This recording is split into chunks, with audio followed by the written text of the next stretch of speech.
Dr. Stephen Hefner.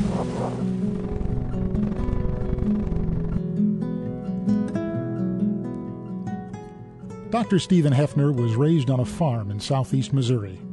Being one of just a few in his small high school class to go to college, it took the advice of one of his teachers to get him headed on the right path. It was one of those days that you remember for all of your life, and I don't remember who said it, but as I recall, it was a quote, and he said, "Isn't it amazing that many people who struggle and skimp and save to put together the money they need to go to college, get to college, and then spend all the time that they're there trying to figure out ways to get the degree without learning anything."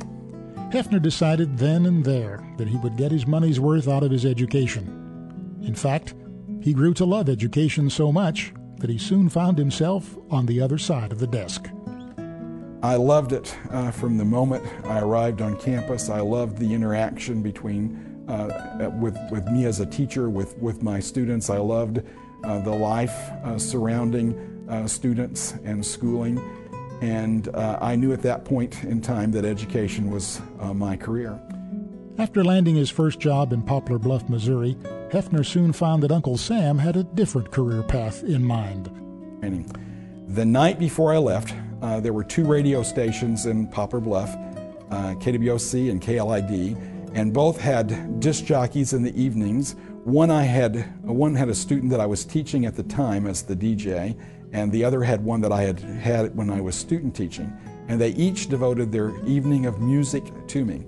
And one of them said, as I was listening to it, he said, "This evening's program is dedicated to Mr. Hefner, Mr. Steve Hefner, a teacher at Poplar Bluff Senior High, who will be leaving tomorrow for service in the military, probably to go to Vietnam, and probably to be killed, and probably never to return to Poplar Bluff." Hefner never did return to Poplar Bluff. After some time in the military, he landed in South Carolina, where he would get his advanced degrees and work his way from a high school guidance counselor to superintendent of the Columbia, South Carolina public school system.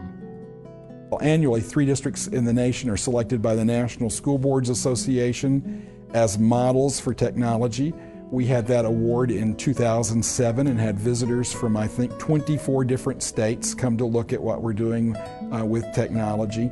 Dr. Hefner says that it was his humble beginnings that gave him the foundation he needed to succeed in life.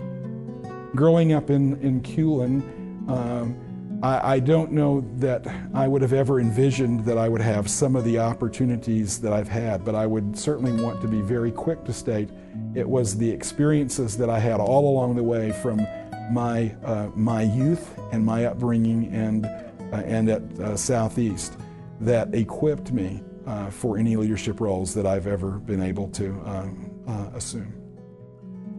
From work to his community, Dr. Hefner has proven himself to be an effective, talented leader who inspires all those around him. And he knows that his success couldn't have been possible without the support of those same people. I certainly thank my wife and my best friend, Lana Hefner, and our children, but I also thank our families for their unconditional love and support. Ladies and gentlemen, Dr. Stephen Hefner.